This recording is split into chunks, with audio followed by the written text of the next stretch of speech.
Vous êtes-vous déjà demandé ce qu'il faut pour concevoir les minuscules puces électroniques qui font tourner nos smartphones, nos ordinateurs et les systèmes d'intelligence artificielle les plus avancés?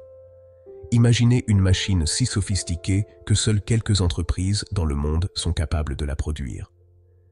Cette réalité est peut-être en train de changer.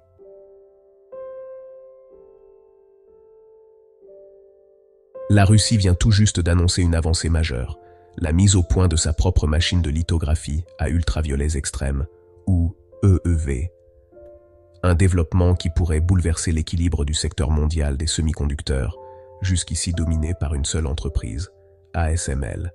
ASML, entreprise néerlandaise, règne quasiment en maître absolu sur cette technologie stratégique. Mais la donne pourrait bien changer. Il est temps d'analyser les implications de cette percée russe et la manière dont elle pourrait redéfinir l'avenir de la fabrication de puces électroniques.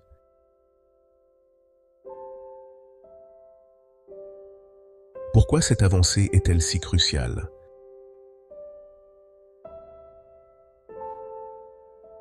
Dans l'univers des semi-conducteurs, une technologie se distingue par son importance capitale, la lithographie EUV. C'est elle qui permet de graver des circuits d'une précision extrême, indispensable au fonctionnement des appareils les plus performants, des smartphones aux véhicules autonomes, en passant par les supercalculateurs d'intelligence artificielle. Jusqu'à récemment, ASML détenait pratiquement un monopole total sur cette technologie, en fournissant l'écrasante majorité des machines EEV à l'échelle mondiale.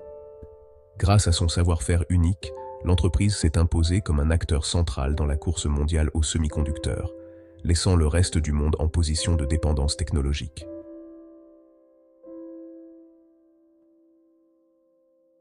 Mais qu'arrive-t-il lorsqu'un nouvel acteur, jusqu'ici absent du jeu, entre en scène avec une technologie de rupture? C'est précisément ce que vient de faire la Russie. En concevant sa propre machine de lithographie EUV, elle pourrait bien redistribuer les cartes dans cette industrie ultra concurrentielle. Comment la Russie a-t-elle accompli un tel exploit? Et pourquoi cette annonce fait-elle autant de bruit dans le monde de la tech? Explorons ensemble les coulisses de cette révolution.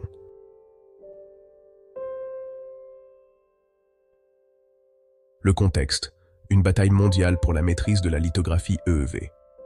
Avant que la Russie ne fasse irruption dans ce domaine, seuls quelques pays avaient les capacités industrielles et technologiques pour développer ces équipements de pointe. Les États-Unis, le Japon et l'Allemagne formaient ce club très fermé, fort de décennies d'expérience et d'investissements colossaux dans l'innovation microélectronique. Ces nations ont affiné au fil du temps les technologies nécessaires à la conception de machines EUV, des dispositifs parmi les plus complexes jamais construits.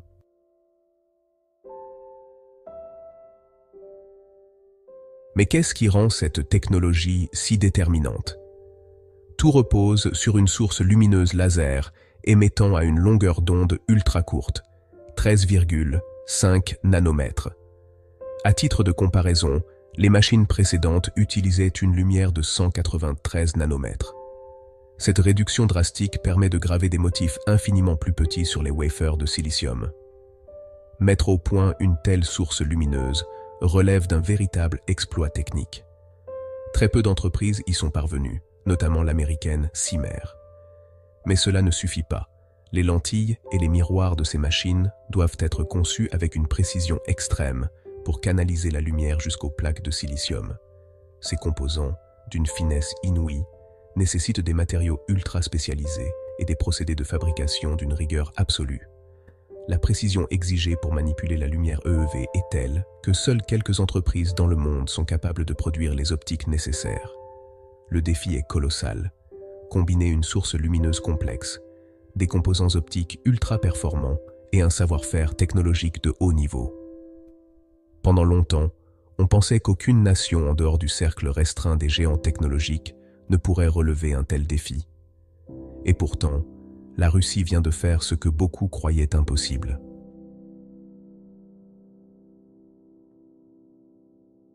La Russie a réussi là où beaucoup pensaient l'échec inévitable: franchir les immenses barrières techniques qui entourent la lithographie EEV.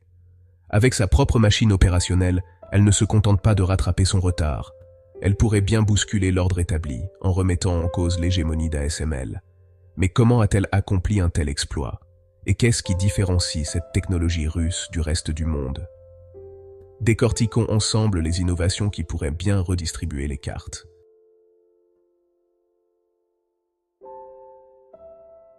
Au cœur de la machine russe se trouve une innovation majeure, sa source de lumière.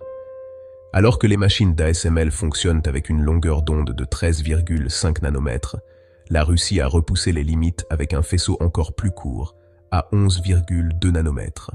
Cela peut paraître insignifiant, mais dans le monde des semi-conducteurs, chaque fraction de nanomètre compte. Cette réduction permet de graver des circuits encore plus fins et plus précis sur le silicium, ouvrant la voie à des puces plus puissantes, moins énergivores et taillées pour les technologies de demain, 5G, intelligence artificielle, véhicules autonomes. Mais ce n'est pas tout.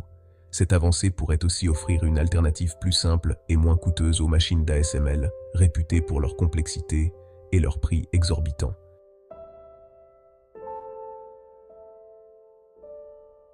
Deuxième différence clé, la source laser utilisée. ASML s'appuie sur une technique complexe à base de gouttelettes d'étain, vaporisées par un laser pour générer la lumière EEV. Ce procédé fonctionne, mais il est coûteux, instable et difficile à maîtriser. La Russie, elle, a opté pour une approche plus directe. Un laser au xénon, un gaz rare mais chimiquement inerte. En ionisant le xénon, les ingénieurs russes génèrent une lumière EEV de manière plus simple, plus propre et potentiellement bien plus rentable. Résultat, une machine plus facile à fabriquer, à entretenir et surtout à commercialiser à grande échelle, avec un avantage tarifaire non négligeable.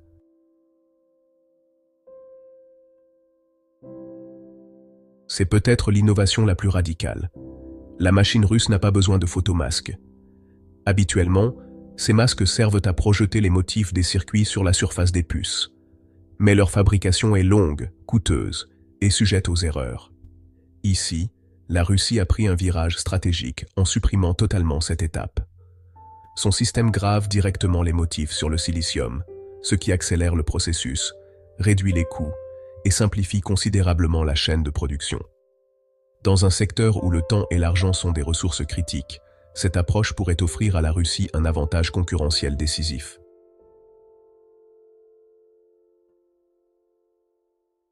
Autre innovation notable, l'utilisation de photorésines à base de silicium.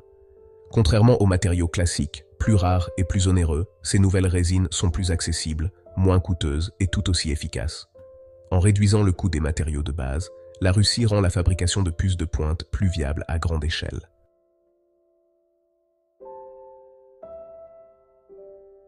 Comment la Russie en est-elle arrivée là? Pour comprendre cette percée, il faut remonter dans le temps.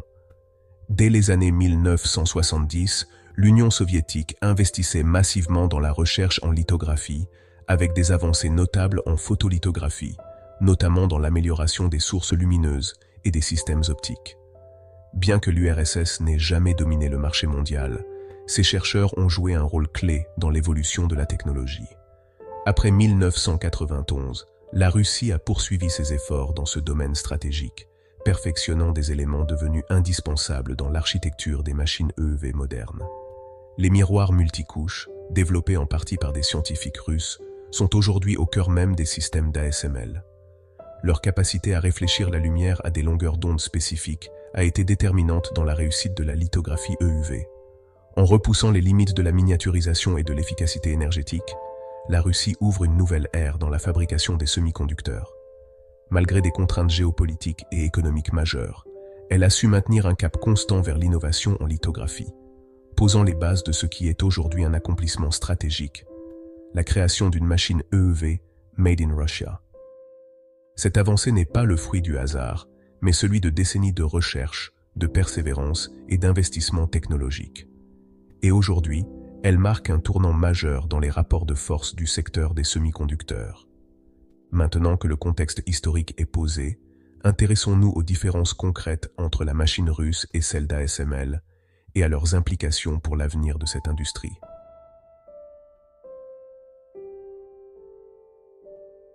Première différence, le coût. L'un des grands obstacles à l'adoption massive des machines EEV d'ASML reste leur prix exorbitant, plusieurs centaines de millions de dollars par unité.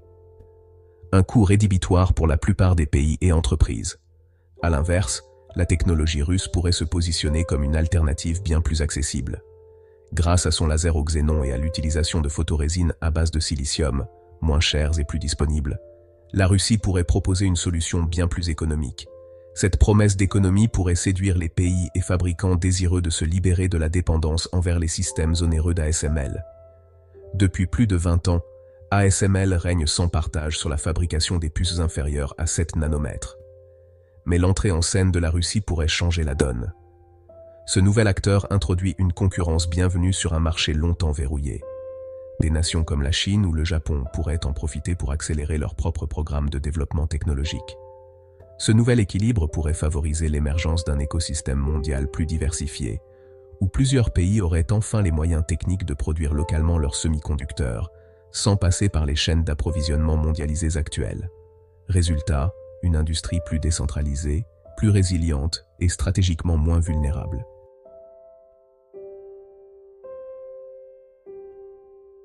Quelles implications à l'échelle mondiale? La réussite russe dépasse largement le cadre national. Elle pourrait déclencher une série de répercussions majeures à travers le monde. Des pays comme la Chine, la Corée du Sud ou le Japon, déjà engagés dans des voies alternatives, lithographie par faisceau d'électrons, rayons X ou nano-impression, pourraient redoubler d'efforts pour rattraper leur retard ou diversifier leurs options. Ce nouveau climat de concurrence favoriserait l'émergence d'innovations plus rapides et plus nombreuses, contribuant à faire évoluer les standards actuels de la fabrication des puces. La domination d'un seul acteur sur cette technologie clé pourrait enfin prendre fin.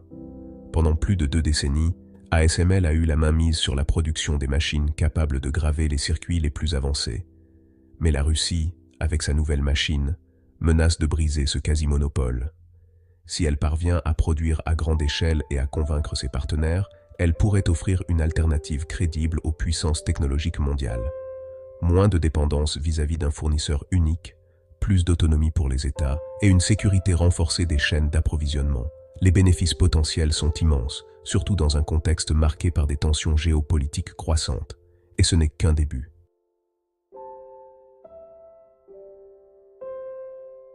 Une nouvelle vague d'innovation. L'arrivée de la Russie dans le secteur EEV pourrait dynamiser l'ensemble du marché. Cette pression concurrentielle pourrait pousser les acteurs historiques, mais aussi de nouveaux venus, à innover encore plus vite, à explorer de nouveaux matériaux et à inventer des procédés de production plus performants. On pourrait assister à une véritable transformation du processus de fabrication des semi-conducteurs, rendant les puces non seulement plus puissantes, mais aussi plus rapides à produire, moins chères et plus économes en énergie. Ces progrès auraient des retombées bien au-delà du secteur électronique.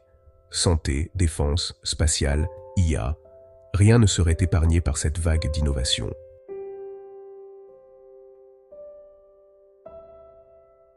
Et maintenant, que peut-on attendre?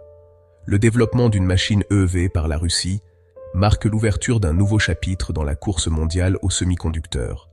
Après avoir surmonté les obstacles techniques et économiques, la Russie s'impose désormais comme un acteur à suivre de très près. Mais la route est encore longue. Pour transformer l'essai, il lui faudra prouver que sa technologie peut rivaliser avec celle d'ASML en termes de fiabilité, de performance et de capacité de production. Les prochains mois seront décisifs. Les géants du secteur, ASML, Nikon, les instituts chinois, observeront avec attention l'évolution de la stratégie russe. Car si cette dernière parvient à tenir la cadence, le marché pourrait être bouleversé de fond en comble. Un paysage plus diversifié et compétitif pourrait émerger, offrant à chaque nation la possibilité de jouer un rôle dans la fabrication des technologies de demain. La course à la suprématie technologique est désormais plus ouverte que jamais. Entre les États-Unis, la Chine, le Japon et désormais la Russie, la bataille pour le contrôle de la chaîne de valeur des semi-conducteurs est plus intense que jamais. Et dans ce contexte en mutation rapide, chaque avancée compte. La machine EEV russe pourrait bien être l'élément déclencheur d'une nouvelle ère dans l'industrie technologique mondiale. Reste à savoir si cette percée provoquera une vague de concurrence mondiale, ou si elle ne sera qu'un rouage de plus dans une mécanique déjà complexe. Une seule chose est sûre, l'avenir des semi-conducteurs se joue maintenant.